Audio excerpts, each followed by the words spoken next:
First chapter का second lecture शुरू करते हैं। कल हम लोग क्या क्या पढ़ा था? ऑडिट का डेफिनेशन, उसका डेफिनेशन का एनालिसिस, फिर objective of auditor, then what is misstatement, misstatement can arise error and fraud, example of misstatement, when we will consider a misstatement as material misstatement. Then we talk about applicable financial reporting framework, types of opinion that the auditor express, meaning of pervasive, then precondition of an audit, precondition for an audit. Precondition for an audit में हम लोग थोड़ा ज़्यादा time spend किए थे। उसमें थोड़ा कुछ पॉइंट है कि एक ऑडिटर को ऑडिट एक्सेप्टेंस के पहले कुछ प्री कंडीशंस चेक कर लेना चाहिए। कि वो लोग कैसे चेक करते हैं कि if financial reporting framework acceptable है कि नहीं, मैनेजमेंट अपना रिस्पॉन्सिबिलिटीज़ को अंडरस्टैंड और एक्नॉलेज करता है कि नहीं, फिर वो जो मैनेजमेंट का रिस्पॉन्सिबिलिटीज़ है वो हम लोग डिस्कस किए थे कि क्या क्या मैनेजमेंट का रिस्पॉन्सिबिलिटीज़ है। तो क्या था उसका रिस्पॉन्सिबिलिटीज़ कि financial reporting framework, financial statement को preparation and presentation in accordance with applicable financial reporting framework, उसके बाद design, implementation, maintenance of internal control as management consider necessary, and then provide with all the information, access to all information to the auditor, additional information as the auditor may request from management for the purpose of audit, and unauthorized access to the person within the entity from whom the auditor may determine to have audit evidence।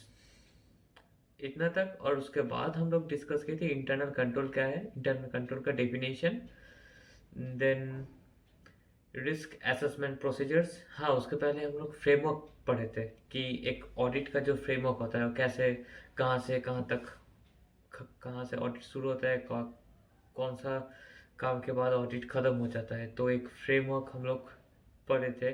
उसके बाद पढ़े थे risk assessment procedures. ये जो भी topic हम लोग अभी पढ़ रहे हैं, जो भी आज मैं बताने वाला हूँ, ये सब कुछ नहीं बता सकता मैं। 80% मैं अभी सिर्फ डेफिनेशन ही बता सकता हूँ। ठीक है, डेफिनेशन पढ़ेंगे, उसका कॉन्सेप्ट पढ़ेंगे, क्योंकि चैप्टर 1 के बाद हर एक टॉपिक के ऊपर एक एक चैप्टर है।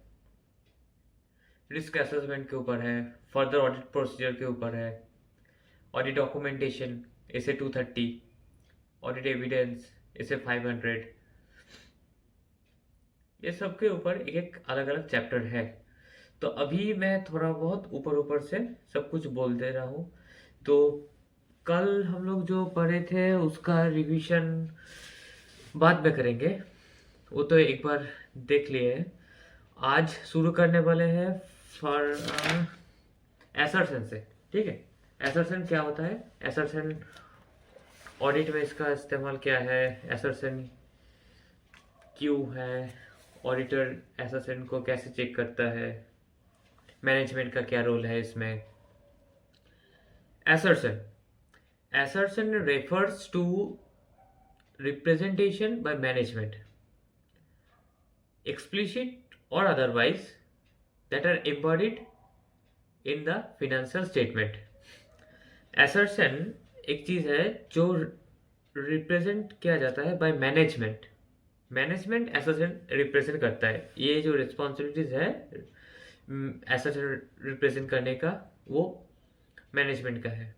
आइदर एक्सप्लिसिट और otherwise that are embodied in the financial statement.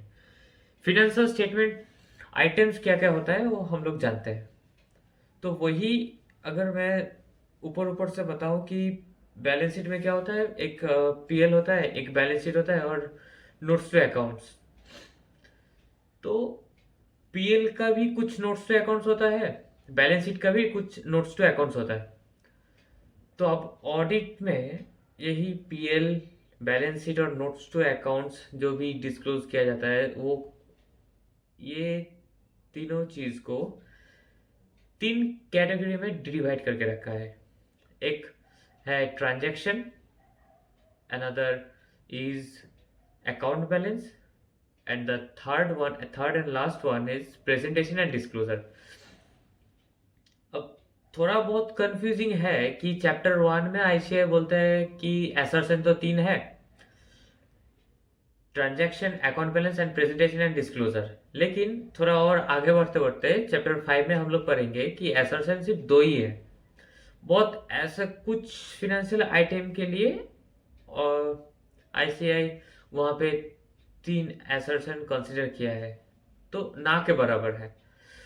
तो एक्चुअली वही होता है, एक पीएल के लिए एक एसर्शन और एक बैलेंस शीट के लिए, क्योंकि पीएल का एक अलग प्रेजेंटेशन एंड डिस्क्लोजर होता है और बैलेंस शीट के लिए एक अलग।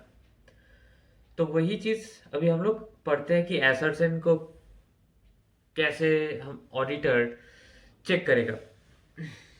पढ़ते हैं पहले। एसर्शन रिलेटेड टू ट्रांजैक्शन, जो 3 नाम बताया मैंने, transaction, account balance, presentation and disclosure. ठीक है, प्रेजेंटेशन एंड डिस्क्लोजर एक ही है वो। तो हम लोग अभी 2 डिस्कस करते हैं, ट्रांजैक्शन का पहले, फिर अकाउंट बैलेंस का। First, assertion related to transaction. इसमें हम लोग को कुछ 5 चीज देखना पड़ता है। ओ सी ए सी सी, ओ सी ए सी सी, ये एक शॉर्ट फॉर्म है याद रखने के लिए।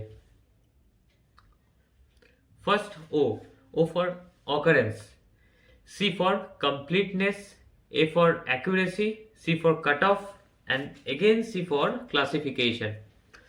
तो OCACC, ठीक है, ट्रांजैक्शन के लिए यही 5 एसर्शन चेक करना है। Occurrence first.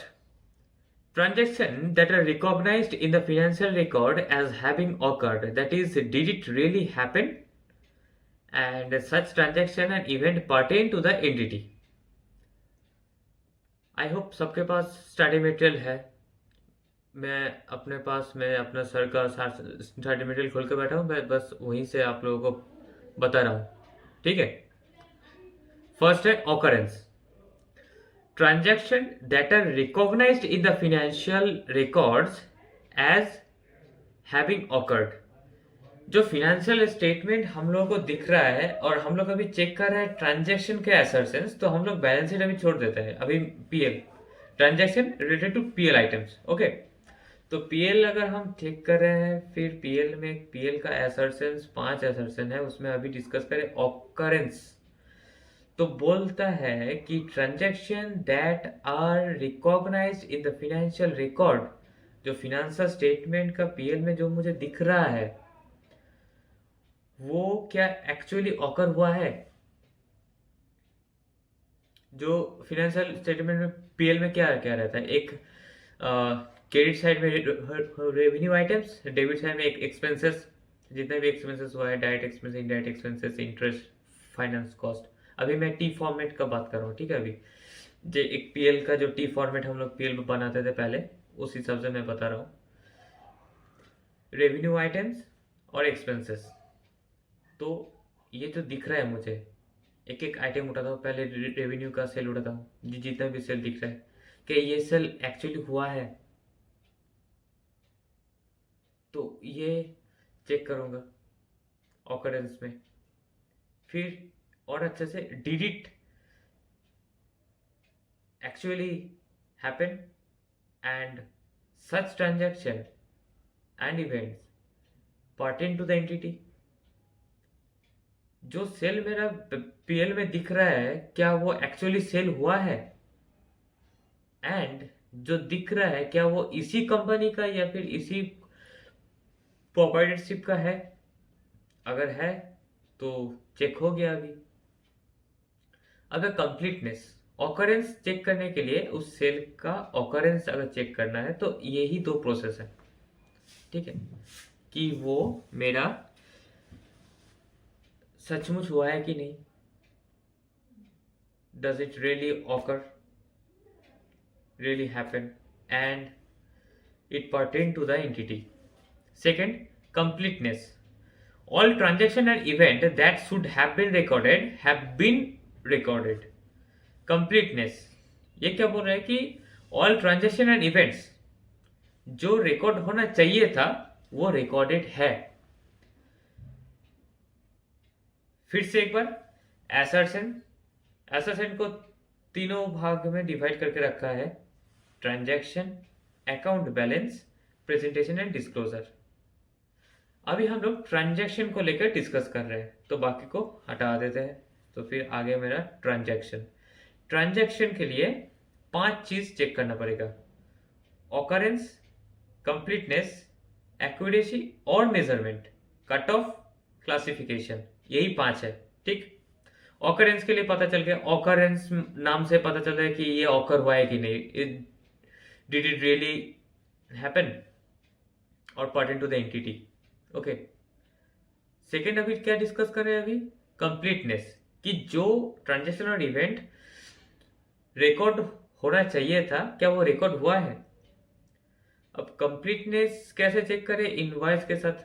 अगर मैं इनवॉइस चेक कर रहा हूँ, सपोज मैंने गया ऑडिट करने, मैं पीएल से एक आइटम उठा के चेक करने वाला, तो मैं सेल उठाएगा कि ये वाला सेल अप्रैल में, और अप्रैल का जितना भी इनवॉइसेस है वो निकाल लिया. तो मैं इनवॉइसेस देखूंगा कि हाँ ये सब रिकॉर्ड होना चाहिए था, क्या वो सचमुच रिकॉर्ड हुआ है.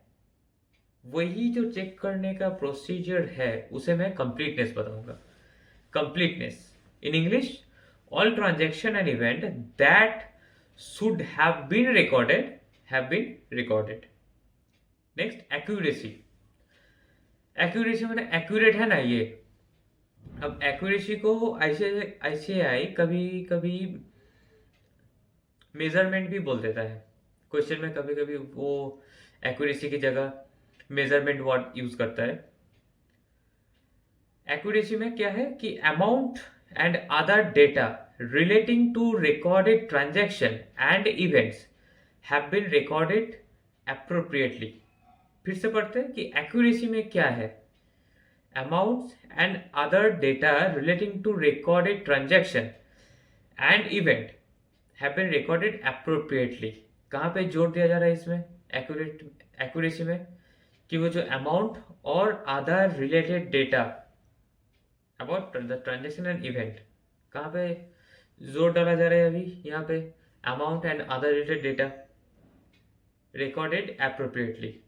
First and last. बीच में का है, बीच में का क्या है? Transaction and event. वही तो है पीएल में. तो अभी पहले मैं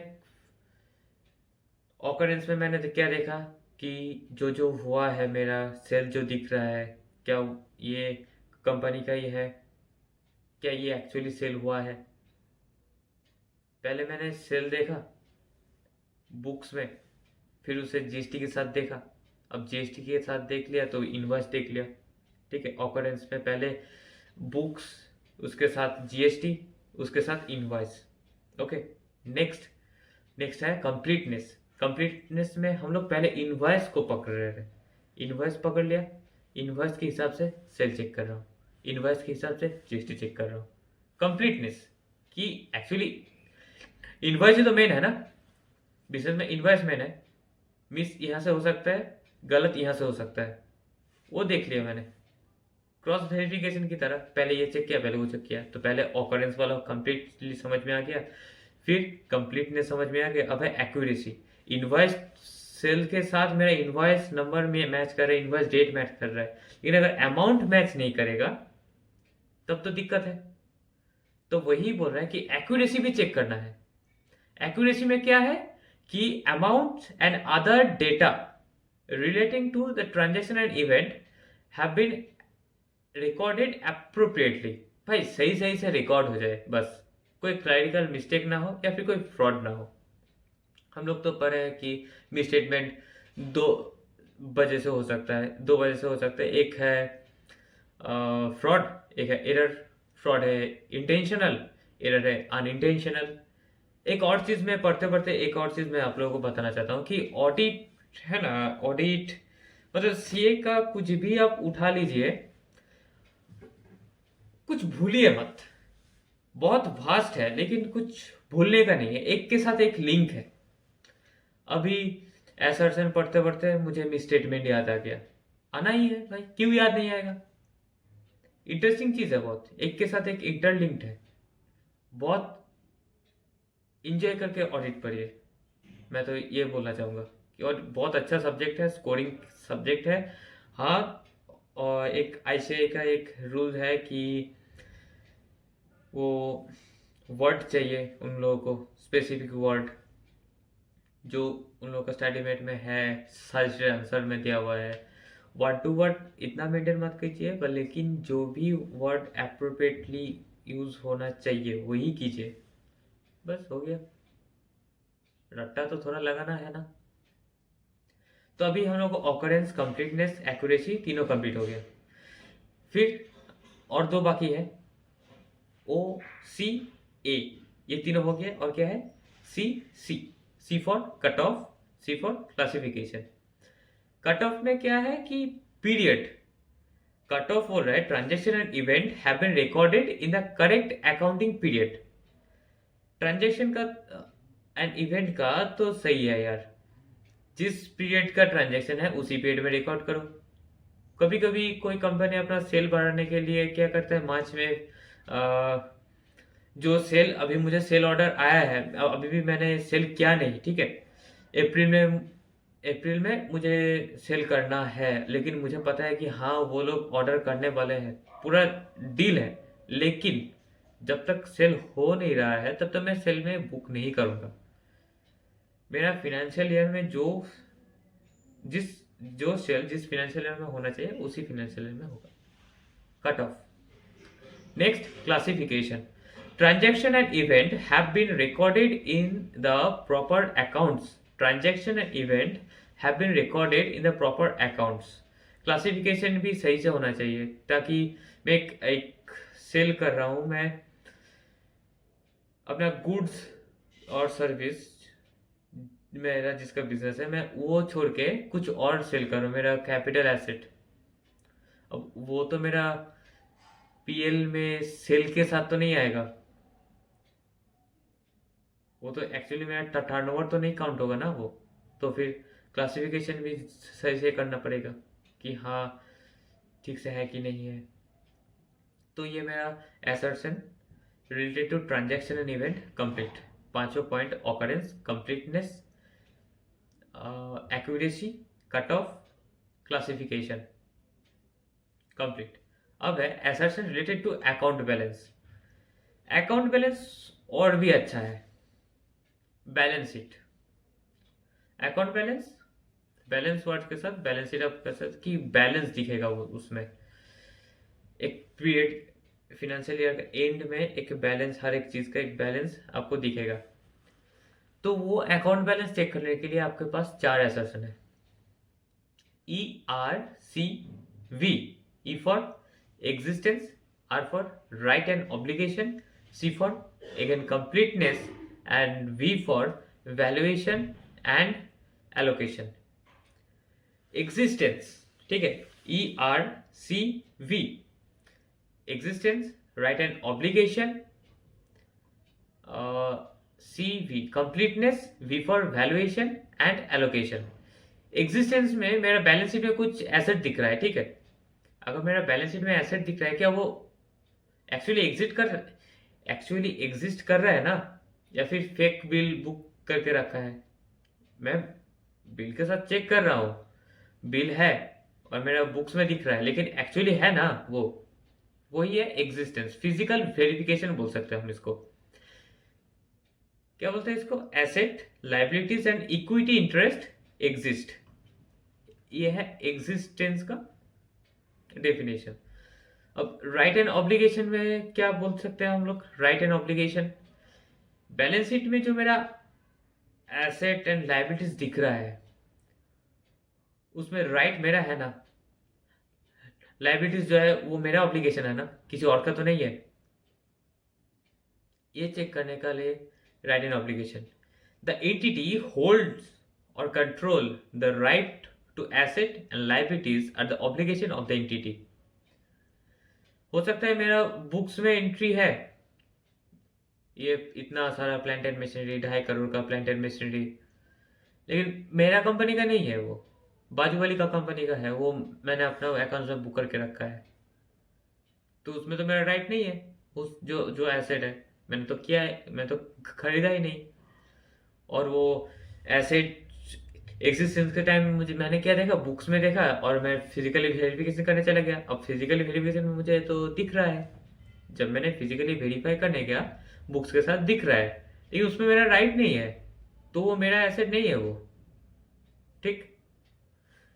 अब है कंप्लीटनेस, वही चीज जो एसेट और liabilities recorded should have been recorded. जो एसेट है मेरा इनवॉइस है, फिजिकली है, जो रिकॉर्ड होना चाहिए था वो रिकॉर्डेड है। और वैल्यूएशन, जिसका जो वैल्यू है वो एक्चुअली वैल्यूएशन तो इसमें होता है कि cost energy which is lower. इसमें क्या बोलता है कि asset liabilities and equity interest are included in the financial statement at appropriate amount and any resulting valuation और allocation adjustment are appropriately recorded. वही एक सेम चीज। तो एसेसन का दो चीज अभी हो गया है, अकाउंट बैलेंस और ट्रांजेक्शन का। प्रेजेंटेशन और डिस्क्लोजर का भी कुछ डिस्कस नहीं करता है, ठीक है, उस पर क्वेश्चन भी नहीं है। आईसीआई का 2 क्वेश्चन है ऐसा, एक 2017 और 18 में शायद कुछ है, मैं मुझे इस साल पता नहीं है। एक बार क्या किया था, वो प्रेजेंटेशन डिस्क्लोजर वाला क्वेश्चन पूछा था, सेम क्वेश्चन 2-3 अटेम्प्ट के बाद फिर से रिपीट हुआ, लेकिन जो प्रेजेंटेशन डिस्क्लोजर वाला असर्शन है उसको हटा के किया था, क्वेश्चन पूछा था, क्योंकि उनको भी पता चले ना। उनको क्या, हम लोग भी पढ़ते पढ़ते पता चल गया चैप्टर 5 में जाके कि हाँ भाई आईसीआई भी बोल रहा है कि 2 ही असर्शन होता है, अकाउंट बैलेंस और ट्रांजेक्शन का। प्रेजेंटेशन डिस्क्लोजर तो वही उसी चीज का अंदर घुसा हुआ है। असर्शन वाला टॉपिक कंप्लीट हो गया। असर्शन वाला टॉपिक समझ में आ रहा है। ट्रांजेक्शन का OCACC, ऑकरेंस, कंप्लीटनेस, एक्यूरेसी और मेजरमेंट, कट ऑफ, क्लासिफिकेशन। और इसमें आ रहा है क्या, अकाउंट बैलेंस में ERCV, existence, right and obligation, completeness, valuation और एलोकेशन। अब जो टॉपिक रिवाइज करने वाला हूँ वो है कि ऑडिट एविडेंस। पता है कल ऑडिट और टाइप ऑफ ओपिनियन डिस्कस करते टाइम हम लोग ये डिस्कस किए थे कि ऑडिट टाइप ऑफ ओपिनियन, ये वाला ओपिनियन अगर है तो हम इसके 2 पार्ट में डिवाइड करते हैं। एक है अनमोडिफाइड ओपिनियन और एक है मॉडिफाइड ओपिनियन। अनमोडिफाइड ओपिनियन जिसमें financial statement are prepared as per applicable financial reporting framework and financial statement are free from materially misstatement। तो अनक्वालिफाइड और अनमोडिफाइड ओपिनियन हम लोग देंगे। और इधर है कि मॉडिफाइड ओपिनियन। मॉडिफाइड ओपिनियन में भी देखा जाए तो एक में ऑडिट एविडेंस ऑब्टेन कर पा रहा हूँ, एक में ऑडिट एविडेंस ऑब्टेन नहीं कर पा रहा हूँ मैं। अब एक चीज पकड़ते हैं, ऑडिट एविडेंस जिसमें ऑब्टेन कर पा रहा हूँ, इसको अब टॉप में रखते हैं। Audit evidence obtain, modified opinion दे रहा हूं, ऑडिट एविडेंस ऑब्टेन है। अब चेक करूंगा परवेजिवनेस क्या हम लोग डिस्कस किए थे कि it describe the effect of misstatement in the financial statement. इसका इफेक्ट कितना बड़ा हो सकता है। परवेजिव निकला मतलब ऑडिट एविडेंस ऑब्टेन कर लिया, परवेजिव चेक करके देखा कि हाँ ये तो परवेजिव है, तो हम लोग देंगे एडवर्स ओपिनियन। और अगर परवेजिव नहीं है तो क्वालिफाइड ओपिनियन। हाँ, तो एक और है कि मॉडिफाइड ओपिनियन का एक और पार्ट ऑडिट एविडेंस ऑब्टेन नहीं कर पाए, उसमें भी परवेसिवनेस चेक करेंगे कि ऑडिट एविडेंस ऑब्टेन ही नहीं कर पाए, तो इसका परवेसिवनेस क्या हो सकता है मेरा फाइनेंशियल स्टेटमेंट में। तो अगर परवेसिव हुआ तो डिस्क्लेमर, नहीं हुआ तो क्वालिफाइड ओपिनियन। अब audit evidence obtain, audit evidence not available, audit evidence not obtain, audit evidence है क्या? इसको हम पहले पूछे थे कि ऑडिट करते वक्त ऑडिटर को कुछ भी डॉक्यूमेंट जो हाथ में लगे कि ऑडिटर को लगा कि मैं जो कंक्लूजन देने वाला हूँ उसमें ये काम आएगा, मैं उसे ऑडिट एविडेंस कहने वाला हूँ। तो ऑडिट एविडेंस का एक चतुर वाला डेफिनेशन पढ़ लेते हैं, साइलेंसर। ऑडिट एविडेंस क्या बोलता है कि information used by the auditor in arriving at the conclusion on which the auditor's opinion is based. कि information used by the auditor in arriving at the conclusion on which the auditor's opinion is based। इसको छोटा छोटा part करके समझो, समझ में आएगा। Information used by the auditor, एक इंफॉर्मेशन जो कि यूज किया गया है ऑडिटर के द्वारा, ऑडिटर ने और एक इंफॉर्मेशन का यूज किया है, ठीक है। इन अराइविंग एट द कंक्लूजन, कुछ कंक्लूजन में पहुंचने के लिए ऑडिटर ने एक इंफॉर्मेशन यूज किया है कंक्लूजन में पहुंचने के लिए, on which the auditor's opinion is based. अब जो कंक्लूजन में पहुंचा उसके बेसिस पे ऑडिटर्स को ओपिनियन बन रहा है। Audit evidence include both information contained in the accounting records. Audit evidence include both information contained in accounting records underlying the financial statement and other information। तो दोनों इंफॉर्मेशन ही ऑडिट एविडेंस हो सकता है, जो अकाउंटिंग रिकॉर्ड्स को लेकर है और अकाउंटिंग रिकॉर्ड्स छोड़कर भी है।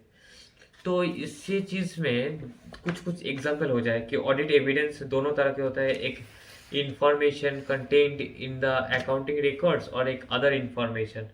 ऑडिट एविडेंस एक्चुअली एक इंफॉर्मेशन ही है। फिर से उसका डेफिनेशन पढ़ ले।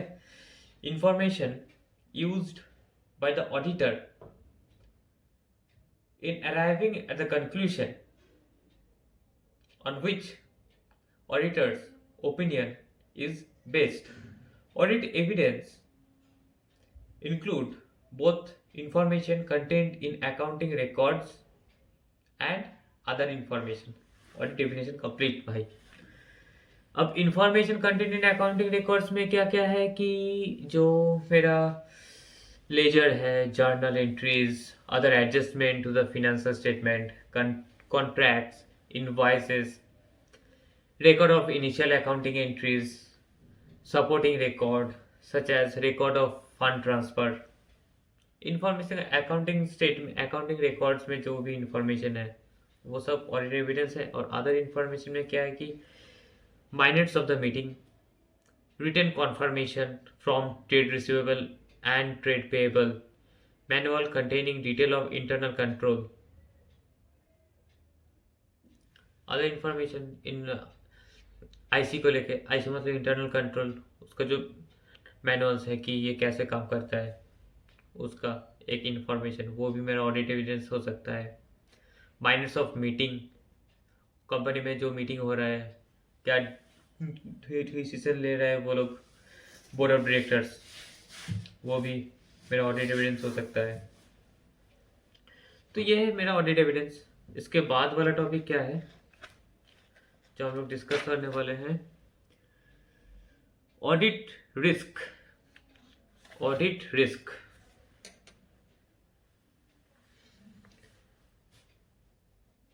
ऑडिट रिस्क हम लोग ऑडिट, मैंने खुद 3 साल का आर्टिकल से कंप्लीट किया है, ठीक है।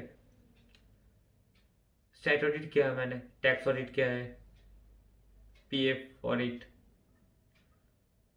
तो एक चीज तो कॉमन है कि कुछ ना कुछ तो मिस्टेक हुआ है। आर्टिकल असिस्टेंट मतलब ऑडिटर असिस्टेंट जो होता है, कुछ ना कुछ मिस्टेक तो वो लोग करते हैं। अब अगर वो मिस्टेक ठीक से रिव्यू ना हुआ हो, इवेलुएट ना हुआ हो, तो शायद वही इंफॉर्मेशन के बेसिस पे ऑडिटर एक कंक्लूजन में आ जाएगा और एक ओपिनियन दे बैठेगा। एग्जैक्टली वही जो गलती होगा वही ऑडिट रिस्क है। Auditor might express an inappropriate opinion when the financial statement are materially misstated. कभी ऐसा हो सकता है कि कंपनी का financial statement free from material misstatement है, prepared in accordance with applicable financial reporting framework, लेकिन ऑडिटर मॉडिफाइड ओपिनियन दे दिया। कंपनी खुद नहीं एक्सेप्ट करेगी कि ऑडिटर साहब आप क्या दे रहे हैं, क्यों मॉडिफाइड ओपिनियन आप क्यों दे रहे हैं, आप चेक कीजिए फिर से।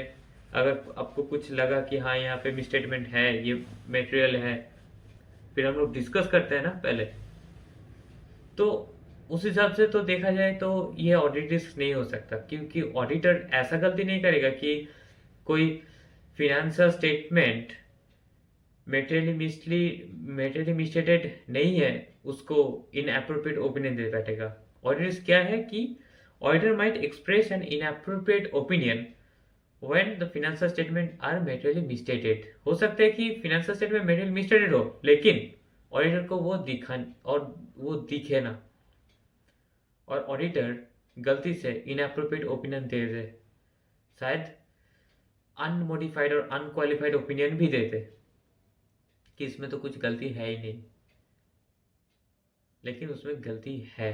यही है ऑडिट रिस्क। अब ऑडिट रिस्क में अगर थोड़ा और थियोरिटिकली डिस्कस किया जाए तो एक और चीज बोलता है कि what is not included in audit risk. Risk that auditor might express an opinion that the financial statement is materially misstated when they are not. Sorry, तो ये ऑडिट रिस्क में हम लोग इंक्लूड नहीं करेंगे। और ऑडिट रिस्क में ये नहीं आएगा कि कोई ऑडिटर का फर्म का एडवर्स पब्लिसिटी हो गया है, लॉस फ्रॉम एनी लिटिगेशन और in other event arising in connection with audit of financial statement. कुछ भी ये सब ऑडिट रिस्क में कैलकुलेट नहीं हो, कंसिडर नहीं होगा। कंसिडर क्या ही होगा, सिर्फ auditor might express an inappropriate opinion when the financial statement are materially misstated. ठीक है, तो अभी ऑडिट रिस्क पढ़ लिया है, असर्शन पढ़ लिया है, ऑडिट एविडेंस पढ़ लिया है, और फिर से एक बार छोटा करके रिकैप करते हैं। चैप्टर 1 में हम लोग ऑडिटर का एक ऑब्जेक्टिव पढ़ा था। ठीक है, उसमें क्या था कि ऑडिटर का ऑब्जेक्टिव है to obtain reasonable assurance. Reasonable assurance क्यों? अगर मैं अपना टीम लेके किसी कंपनी में ऑडिट करने जाऊंगा तो मैं रीजनेबल एश्योरेंस क्यों लूंगा? मैं एब्सोल्यूट एश्योरेंस क्यों नहीं लूंगा? मैं नहीं ले पाऊंगा। छोटा कंपनी हुआ तो शायद हो सकता है, लेकिन बड़ा कंपनी में टेस्टिंग जो होता है वो सैम्पलिंग बेसिस पे होता है।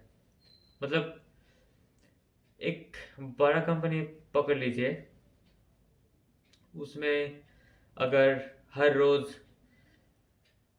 50-60 लाख का सेल होता है, ठीक है, और उसका 10-15 फ्रेंचाइजीज है, 10-15 ब्रांचेस है,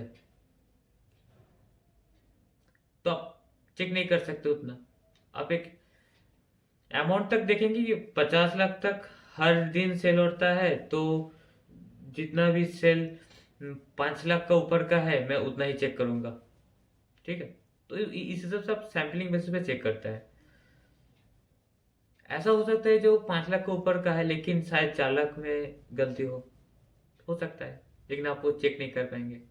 आपको पता थोड़ी है, अब तो 5 लाख एक मेटेरियलिटी और बेंचमार्क सेट करके रखे हैं कि 5 लाख के ऊपर तक जितना भी ट्रांजेक्शन हुआ है हम लोग वो चेक करेंगे, जितना भी सेल हुआ है। तो उसमें थोड़ा बहुत इधर उधर हो सकता है, तो इसीलिए बोलता है कि ऑडिटर रीजनेबल एश्योरेंस दे सकता है, एब्सोल्यूट नहीं, गारंटी। एब्सोल्यूट मतलब गारंटी कि हाँ मेरा फिनेंशियल स्टेटमेंट मैंने जो देखा है वो पूरा फ्री फ्रॉम मेटेरियल मिसस्टेटमेंट है and prepare in accordance with applicable financial reporting framework. तो अभी पढ़ते हैं कि ऐसा क्यों ऑडिटर रीजनेबल एश्योरेंस क्यों देता है, एब्सोल्यूट एश्योरेंस क्यों नहीं दे सकता है? अब हम लोग बातचीत में तो समझ लिए, लेकिन लिखना तो पड़ेगा कुछ। तो because of ILA, ILA, inherent limitation of audit. अभी हम लोग डिस्कस करने जा रहे हैं इनहेरेंट लिमिटेशन ऑफ ऑडिट। तो देखते हैं, audit risk can not be reduce to zero. Practical, audit risk can not be reduce to zero. Auditor can not obtain absolute assurance. Third, evidence is persuasive rather than conclusive. All this is because of inherent limitation of auditing. Audit risk cannot be reduced to zero.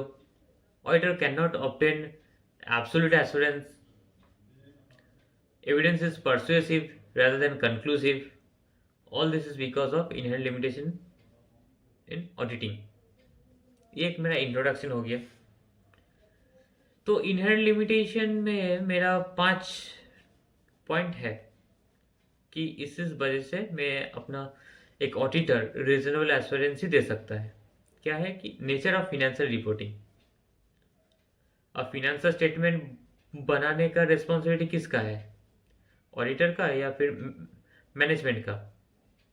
Pre condition में क्या पढ़ा था कि auditor के साथ एक agreement होगा कि वो एक्नॉलेज करता है और अंडरस्टैंड भी करता है क्या कि उसका responsibility for the preparation and presentation of financial statement in accordance with applicable financial reporting framework.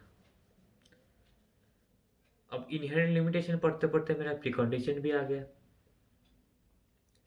तो नेचर ऑफ फिनेंशियल रिपोर्टिंग एक है रीजन, ठीक है, नेचर ऑफ फिनेंशियल रिपोर्टिंग। और अब आप लोग पूछेंगे कि नेचर ऑफ फिनेंशियल रिपोर्टिंग में उसको वजह से इनहेरेंट लिमिटेशन क्यों? तो आइए चलिए पढ़ते हैं पहले। Preparation and presentation of financial statement involve judgement by management, क्योंकि मैनेजमेंट अगर उसका रिस्पॉन्सिबिलिटी है तो उसके लिए जो भी जजमेंट का रिक्वायरमेंट्स होगा वो तो मैनेजमेंट ही लेगा ना। तो preparation and presentation of financial statement involves judgement by management. Management is responsible for internal control. मेरा क्लाइंट का डे टू डे ट्रांजेक्शन में जो इंटरनल कंट्रोल डिज़ाइन किया गया है, इम्प्लीमेंट किया गया है, मेंटेन किया जा रहा है, उसका रिस्पॉन्सिबिलिटी किसका है? TCWG, मैनेजमेंट और अदर पर्सन, जो इंटरनल कंट्रोल का डेफिनेशन में पढ़ा था। तो management is responsible for internal control. अब internal control only gives reasonable assurance. तो एक बात देखो, एंटिटी का अंदर ही फिनेंशियल स्टेटमेंट बनाया जा रहा है। Preparation of financial statement and presentation are done by management. Internal control भी design, implemented and maintain by TCWG and management. और वही उन लोगों का चीज बोल रहा है कि इंटरनल कंट्रोल हम लोगों को सिर्फ रीजनेबल एश्योरेंस दे सकता है। तो उन्हीं का चीज अगर रीजनेबल एश्योरेंस दे सकता है तो ऑडिटर खाक एब्सोल्यूट एश्योरेंस ले सकता है।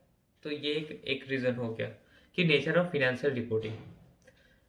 तो फर्स्ट में हम लोग इसमें ये बता सकते हैं कि जब लिमिटेशन पूछा जाएगा, इनहेरेंट लिमिटेशन केस स्टडी में पूछा जाए या फिर डायरेक्ट क्वेश्चन आ जाए, तो एक इंट्रोडक्शन देंगे कि audit risk can not be reduce to zero, auditor can not obtain absolute assurance, evidence is persuasive rather than conclusive. All this is because of inherent limitation in auditing. फिर हम लोग first point discuss करेंगे, sorry, nature of financial reporting. ये एक reason है nature of financial reporting. First point, preparation and presentation of financial reporting is responsibility of management and it involves judgment by management. Management is responsible for internal control. ISO only gives reasonable assurance. It has its own inherent limitation such as collusion among employees. The auditor's opinion may rely on IC that could be improperly designed, implemented, or maintained. The auditor's opinion may rely on IC. मतलब auditor का opinion IC पे भी तो rely कर सकता है ना। IC auditor internal control का भी ऑडिट करता है, मतलब देखता है, ऑब्जर्व करता है, इंस्पेक्ट करता है कि हाँ जो मेरा क्लाइंट है उसमें उसमें एक्चुअली देखा कि आईसी है कि नहीं, एक इंटरनल कंट्रोल है कि नहीं। अगर इंटरनल कंट्रोल नहीं है तो समझ लो कि वो तो ऑडिटर पकड़ ही लेगा, भाई इसमें रिस्क बहुत ज़्यादा हो सकता है। अगर मेरा इंटरनल कंट्रोल है ही नहीं तो उसमें रिस्क बहुत ज़्यादा हो सकता है। तो अगर इंटरनल कंट्रोल है, अच्छा भी दिख रहा है, तो ऑडिटर उसके हिसाब से ही देखेगा ना कि हाँ इसका इंटरनल कंट्रोल अगर बहुत अच्छा है तो मेरा रिस्क कम होगा, तो उसके हिसाब से ऑडिटर एक ओपिनियन देगा। आफ्टरऑल चेकिंग सब कुछ होगा, लेकिन फिर भी ऑडिटर ये देख लेगा कि हाँ इंटरनल कंट्रोल अगर अच्छा है तो ऑडिटर चेकिंग कम कर लेगा थोड़ा, फिर क्यों चेक करने जाएंगे। तो ऑडिटर्स ओपिनियन में rely on IC that could be improperly designed, implemented and maintained. तो एक पॉइंट हो गया, एक रीजन हो गया nature of financial reporting. Second, nature of audit procedure. अब ये क्या बोल रहा है कि practical and legal limitation are there. Nature of audit procedure, तो चलो मैनेजमेंट का जो रीजन था वो हम लोग पढ़ लिए। अब ऑडिटर का जो ऑडिट प्रोसीजर है उसमें भी कुछ दिक्कत हो सकता है जिसमें इनहेरेंट लिमिटेशन हो। क्या क्या बोल रहा है कि practical and legal limitation are there. Not all transaction and balances are checked, opinion are based on sampling.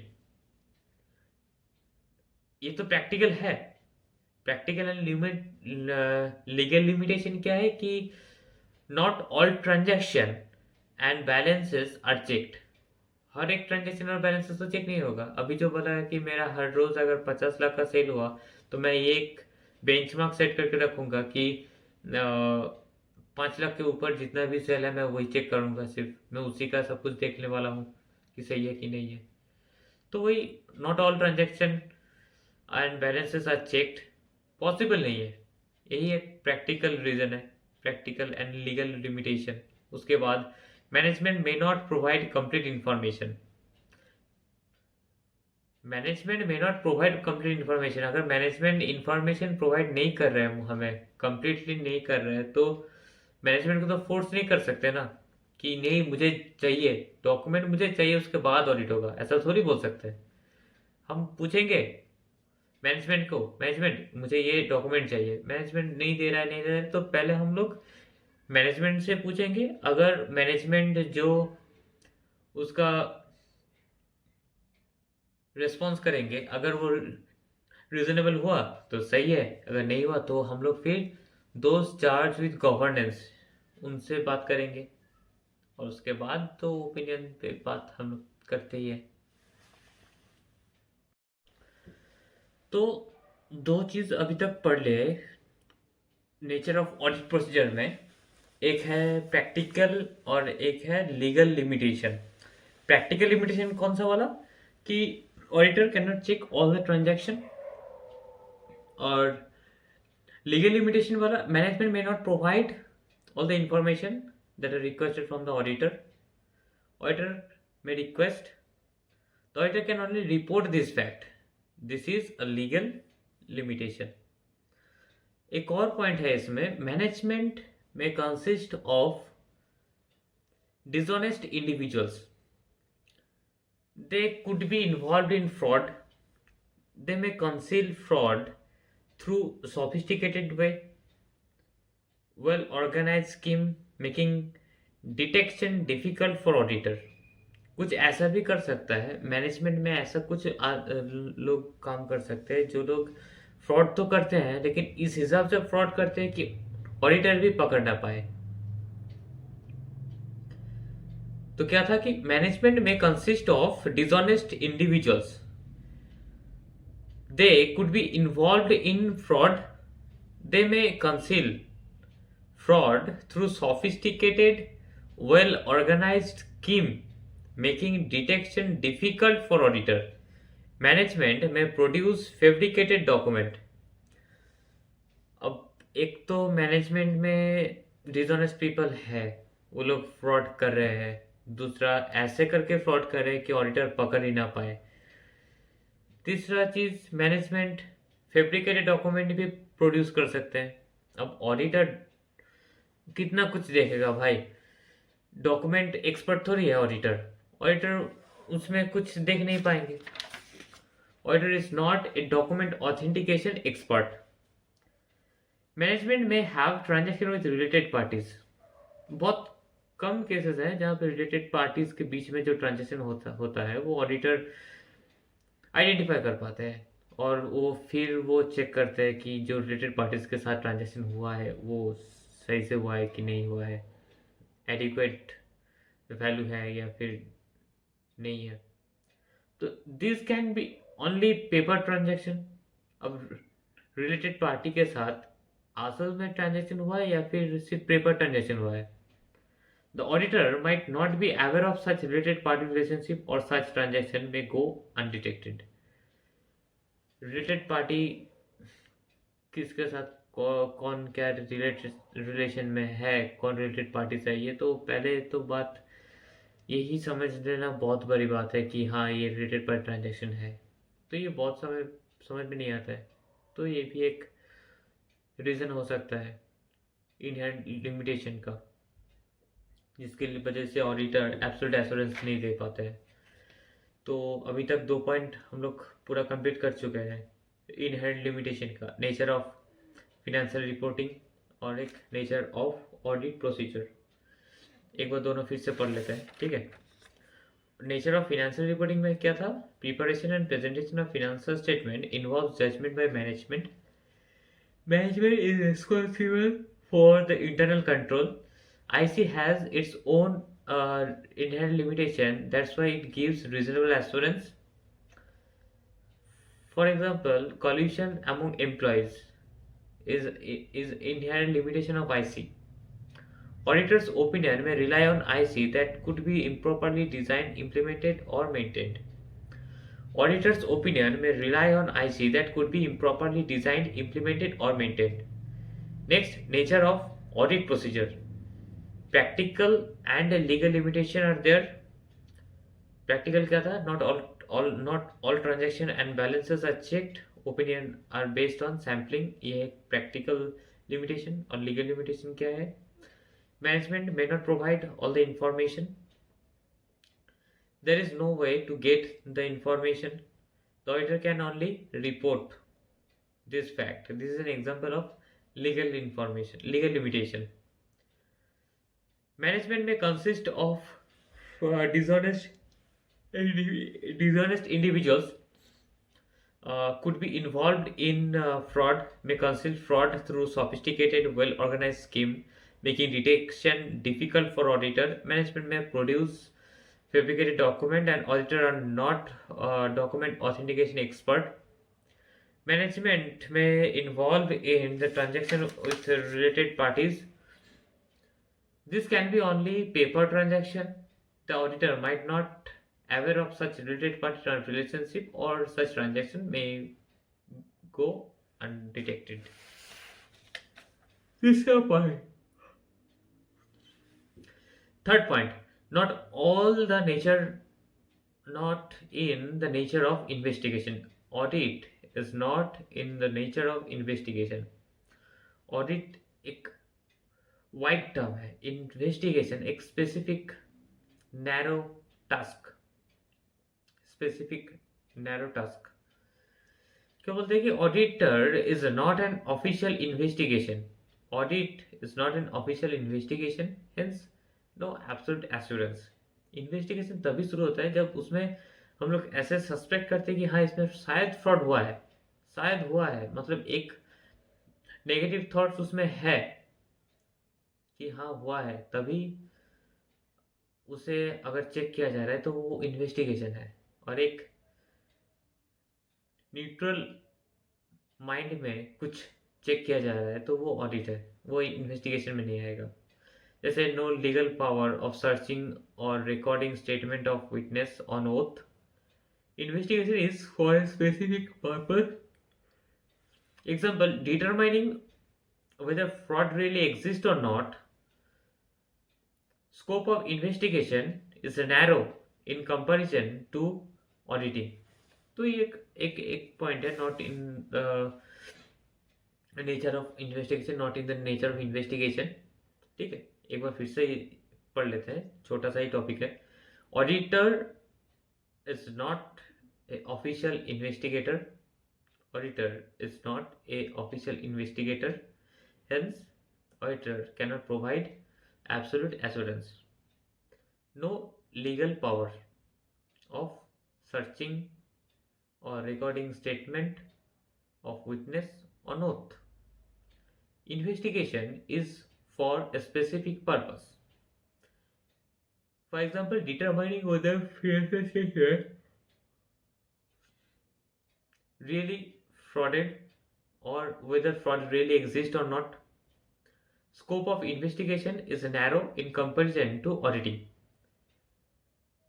Fourth point, inherent limitation का fourth point, timeliness of effort and decrease in relevance of information over time.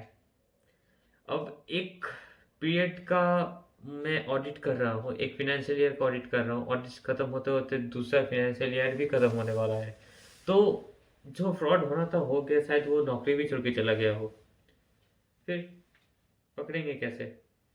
मेरा तो जो मेरा motive था कि हाँ मैं audit करवा रहा हूँ, शायद कुछ अच्छा दिखे, कुछ बुरा अगर हो वो भी दिख जाए, तो मतलब वो जो मेरा इंफॉर्मेशन का जो रिलेवेंस था वही धीरे धीरे कम होते जाता है. The relevance of information decreases over time. The auditor cannot verify each and every matter. अब 31st को कुछ चीज जैसे कैश बैलेंस, स्टॉक कितना था, स्टॉक का फिजिकल वेरिफिकेशन 31st मार्च, ये ऑडिटर हर वक्त नहीं कर सकता है कि वो टाइम निकल चुका है. जब तक ऑडिटर का अपॉइंटमेंट हुआ है, ऑडिटर अगर फर्स्ट टाइम ऑडिट कर रहे हैं तो शायद फिनेंशियल पीरियड खत्म होने के बाद ही ऑडिटर अपॉइंटमेंट हुआ होगा, फिर तो ऑडिटर कुछ चीज देख नहीं पाएंगे.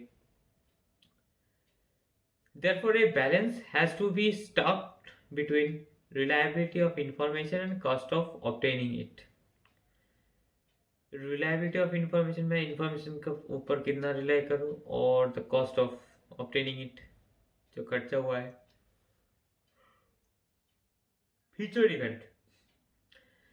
इवेंट और condition may affect an entity adversely, may seriously affect an entity's ability to continue its business.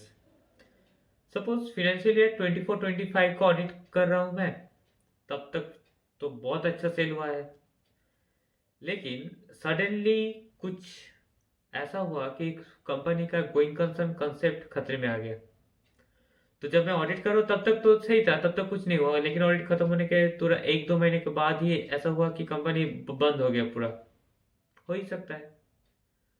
तो अगर एक ऑडिटर को इस बात का एहसास हो कि हाँ ये कंपनी का गोइंग कंसर्न कंसेप्ट में कुछ दिक्कत हो सकता है, तो ऑडिटर बोल देगा कि आपका जो प्रेजेंटेशन है, डिस्क्लोजर है, उसमें साफ साफ बताइए कि आप लोग और गोइंग कंसर्न कंसेप्ट फॉलो नहीं कर सकते. ठीक है, तो कुछ फ्यूचर इवेंट्स अफेक्ट करता है एंटिटी को adversely. The business may cease to exist in future due to change in market condition, emergence of new business model और प्रोडक्ट. तो इनहेरेंट लिमिटेशन का जो 5 पॉइंट है, फ्यूचर इवेंट हुआ, एक timeliness of financial statement, decrease of the value of the information over time, not in the nature of investigation, nature of audit procedure, nature of financial reporting. ये 5 point. अगर question आ गया तो 5 में 5.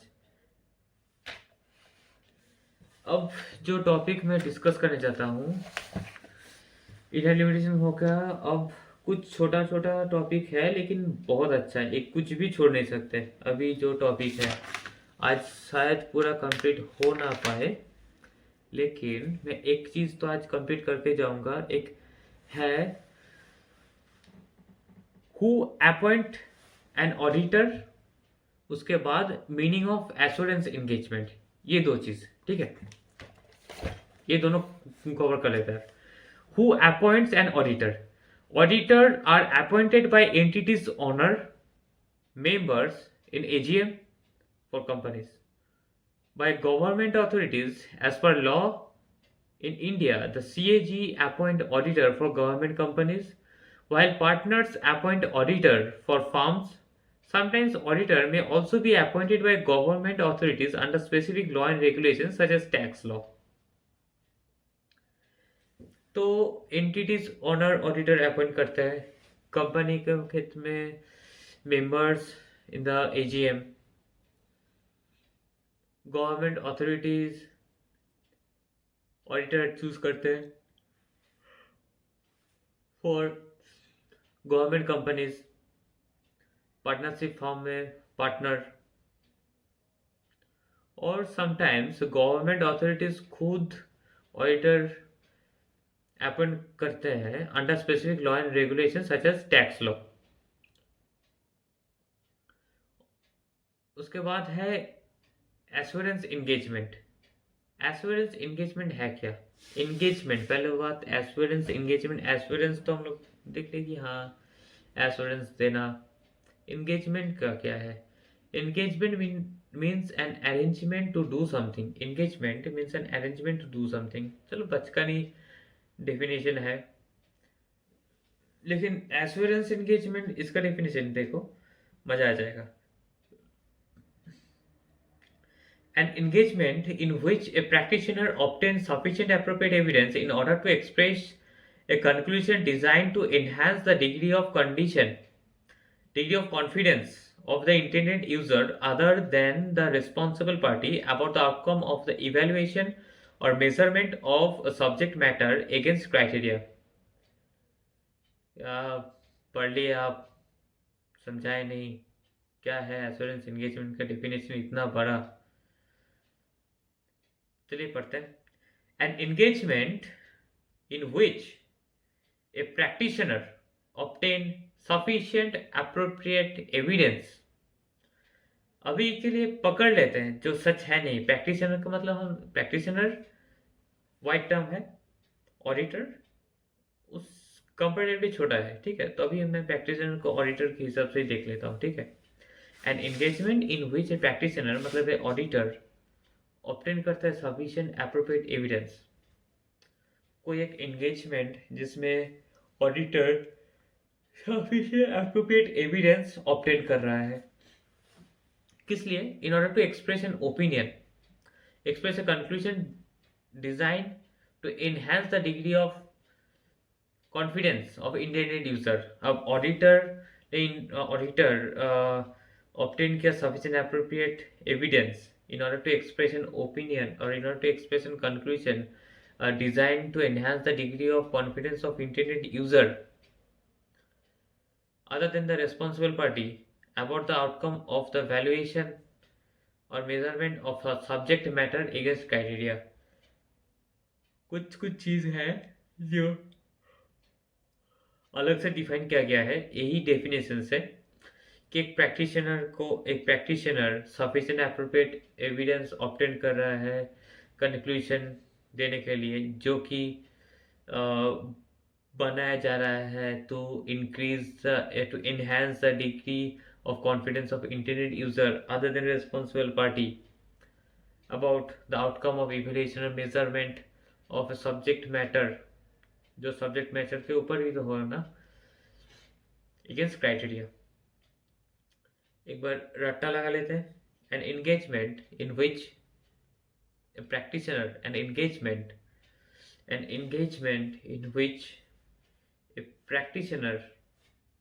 in which a practitioner obtain sufficient appropriate evidence in an engagement in which a practitioner obtains sufficient appropriate evidence in order to express conclusion designed to enhance the degree of intended user degree of confidence of the intended user other than the responsible party about the outcome of the evaluation or measurement of a financial statement of subject matter against criteria.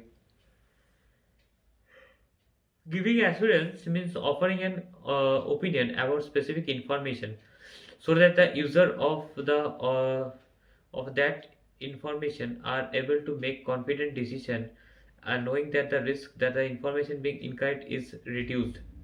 Giving assurance mean offering an opinion.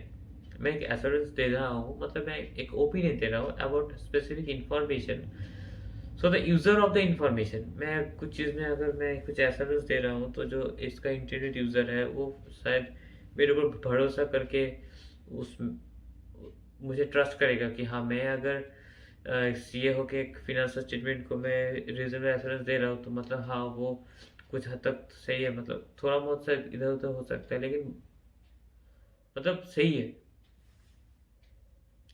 तो assurance engagement नहीं है. मैं सिर्फ audit के example दे के समझाया हूँ लेकिन ऐसा नहीं है कि ऑडिट ही एक इकलौता एश्योरेंस एंगेजमेंट है. बहुत है वो कल पढ़ेंगे. आज उसका एलिमेंट्स पढ़ लेते हैं. Element of assurance engagement. अब एश्योरेंस एंगेजमेंट में जितना भी मेन वर्ड्स है जैसे कि practitioner, internet user, responsible party,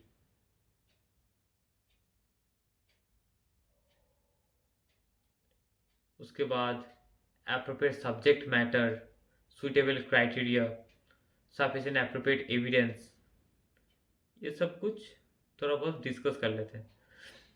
तो a three party relationship among practitioner, responsible party and internet user. अब प्रैक्टिशनर वो है कि an assurance engagement involves above said three parties. A practitioner is a person who provide assurance. The term practitioner is broader than auditor जो मैंने पहले बोल दिया था. Audit is related to historical financial information whereas practitioner may provide assurance not only necessary to related to historical financial information. Audit is related to historical financial information whereas practitioner may provide assurance not necessarily related to historical financial information. मतलब prospective financial information के ऊपर practitioner कोई opinion दे सकता है. Responsible party is the party responsible for the preparation of the subject matter. Subject matter मतलब जो जिसके ऊपर प्रैक्टिशनर ओपिनियन देगा. ठीक है. Intended user, the person for whom an assurance report is prepared. This person may use the report in making decision. ठीक है. An appropriate subject matter. अब दूसरा टॉपिक है an appropriate subject matter. Assurance engagement का definition में 5 point आता है. वही उसी को बोलते हैं कि एलिमेंट्स ऑफ एश्योरेंस एंगेजमेंट. तो थ्री पार्टी रिलेशनशिप हो गया. Practitioner, responsible party and internet user. अब आ रहा है suitable criteria. This refers to benchmark. Suitable criteria मतलब बेंचमार्क. मेटेरियलिटी जो मैं बोल रहा था 50 लाख का ट्रांजैक्शन, अब 50 लाख का ट्रांजैक्शन अगर हुआ तो 5 लाख के ऊपर जितने भी ट्रांजैक्शन है वो हम लोग चेक करेंगे.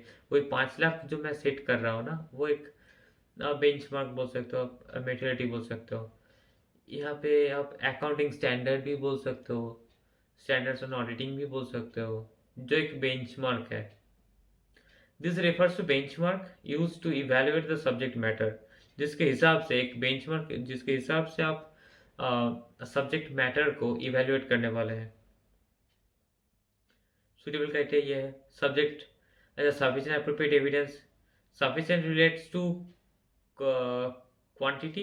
Sufficient relates to quantity of evidence obtained by auditor. Or appropriate relates to quality. Appropriate relates to quality of evidence obtained by auditor. And appropriate relate subject matter. Subject matter भी तो पढ़ना है. suitable criteria पढ़ लिया.